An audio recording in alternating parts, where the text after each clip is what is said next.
जय श्री कृष्ण दोस्तों, बीएसएनआर फैमिली में आपका स्वागत है। दोस्तों, हमारे जीवन में कोई भी घटना घटती है तो वो हमारे ग्रहों के कारण ही है।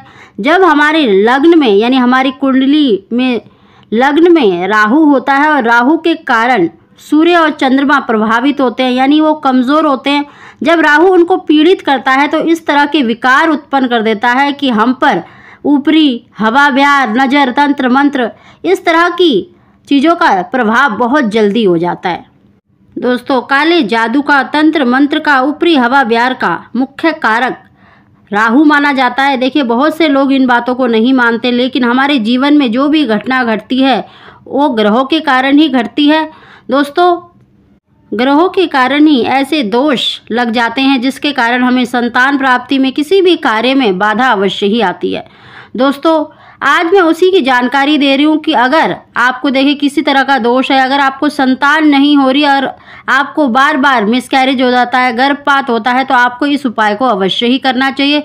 इस रक्षा सूत्र को अवश्य ही बांधना चाहिए।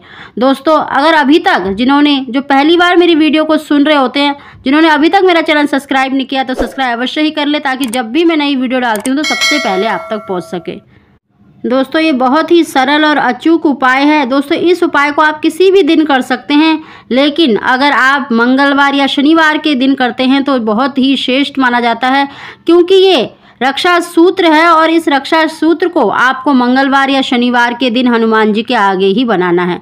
दोस्तों, इस रक्षा सूत्र को आप गर्भ धारण करने से पहले भी बांध सकते हैं, नहीं तो आपको गर्भ धारण के बाद तो अवश्य ही बांधना चाहिए। दोस्तों, और इस बात का विशेष ध्यान रखें कि अगर आप गर्भ धारण से पहले इसको बांध रहे हैं तो पीरियड्स में और कहीं सूतक पातक में जाना पड़ता है तो आपको इसे उतार देना चाहिए, नहीं तो यह खंडित हो जाता है और इसको आपको फिर से बनाना पड़ेगा। दोस्तों, आप लाल धागा ले लें, कोई सा भी देखें, लेकिन वो धागा मजबूत होना चाहिए। जैसा कि आपको स्क्रीन में देख रहा है, ऐसा लाइलॉन का भी धागा ले सकते हैं। दोस्तों, आपको हनुमान जी के आगे, वैसे तो आप किसी भी दिन इसको कर सकते हैं, नहीं तो आप मंगलवार या शनिवार के दिन करें तो बहुत ही अच्छा है। दोस्तों, आपको हनुमान जी के आगे एक दीपक जलाना है और इस लाल रंग के धागे को चाहे तो आप आधा मीटर ले लें, 1 मीटर ले लें, आप अपनी इच्छा अनुसार। देखिए, स्त्री को अपने बाएं हाथ में बांधना है, यानी लेफ्ट हैंड में या बाजू में बांध सकते हैं, नहीं तो गले में भी धारण कर सकते हैं। दोस्तों, एक बार आपको हनुमान चालीसा का पाठ करना है और एक गांठ लगानी है, फिर से आपको हनुमान चालीसा का पाठ करना है और एक गांठ लगानी है। ऐसे ही आपको 7 बार हनुमान चालीसा का पाठ करना है और 7 गांठ धागे पर लगानी है।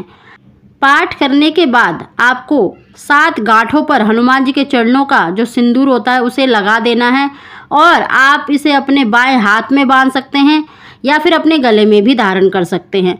दोस्तों, इस धागे को आपको तब तक बांध के रखना है जब तक आपको देखिए संतान नहीं हो जाती, और संतान होने के बाद भी देखिए जब आपकी संतान हो जाती है तो उस धागे को आपको अपने बच्चे को बांध देना है, चाहे तो उसके हाथ में बांध दे, चाहे तो गले में पहना दे और अपने लिए दूसरा धागा बनवा ले।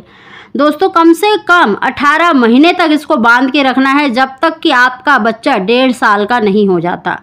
क्योंकि दोस्तों, जब आपको इस तरह का कोई दोष लगा होता है, आपका बार बार ही मिसकैरेज होता है, तब इस धागे को आपको अवश्य ही धारण करना चाहिए। इससे आपको होने वाली संतान स्वस्थ और दीर्घ आयु को प्राप्त करती है।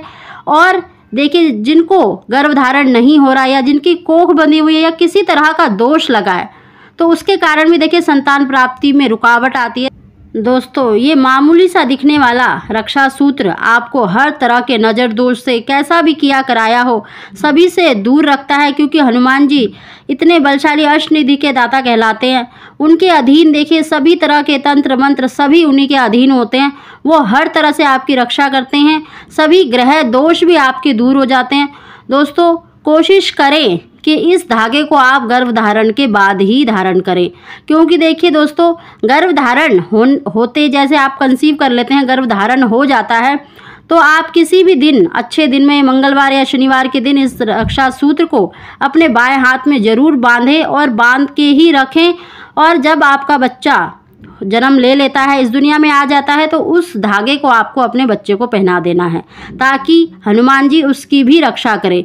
ये जो हमने आपको रक्षा सूत्र बताया है, ये संतान की प्राप्ति के लिए और गर्भ रक्षा के लिए, यानी आपके संतान की रक्षा के लिए है।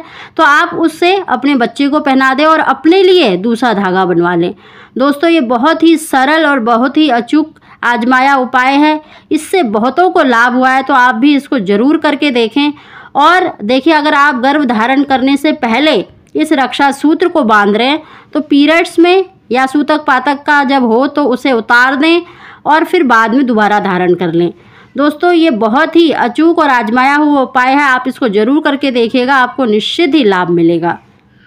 जिन भी बहनों को देखिए अभी तक कोई संतान नहीं है, अगर वो गर्भ धारण से पहले इसको रक्षा सूत्र को बांध रही हैं और उनको फिर कंसीव हो जाता है यानी गर्भ धारण हो जाता है, तब भी इस धागे को बांध के ही रखना है। और साथ ही देखिए, आपको 5 मंगलवार लाल वस्तु का दान अवश्य करना चाहिए, या लाल वस्तु हनुमान जी पर अवश्य ही चढ़ाना चाहिए।